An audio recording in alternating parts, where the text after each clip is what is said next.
যে হাত পাকা 50,000 উপরে ভোট পেয়ে ইনশাল্লাহ বিজয় হবে ইনশাল্লাহ। অনেক ভালো, যা চিন্তাও করতে পারি না, আমার ধারণা চেয়ে ভালো এবং আশা করি ইনশাআল্লাহ এবছর যদি সুষ্ঠু নির্বাচন হয়, নিরপেক্ষ নির্বাচন হয়, পাবলিকের কথা যে হাত পাকা 50,000 উপরে ভোট পেয়ে ইনশাল্লাহ বিজয় হবে ইনশাল্লাহ, এটা পাবলিক বলতেছে। আমি ভোটারদেরকে বলবো, জীবনবদ্ধ ভোট দিয়েছেন, সরোয়ার ভাই বারবার এখানে এমপি ছিলেন, তাকে দেখেছেন, তার নতুন কিছু দেখার মতো কিছু নাই। এবং অনেকে বলে যে সরোয়ার ভাই ফিটনেসের অবস্থাটাও অনেককে হয়তো ব্যথিত করেছে।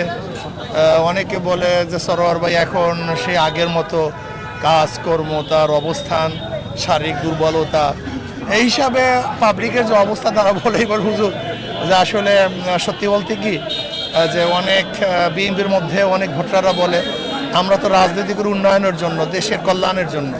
তা আমরা অনেকে মনে করি এটা বিএনপির কথা, অনেকে বলে, সত্য মিথ্যা জানি না। তারা বলে যদি ইনশাআল্লাহ এবার আমরা পরিবর্তন যদি করতে চাই তাহলে আপনাকে নির্বাচিত করব, এরকম অনেকের মন্তব্য। বাকি ধন্যবাদ আপনাদের সবাইকে।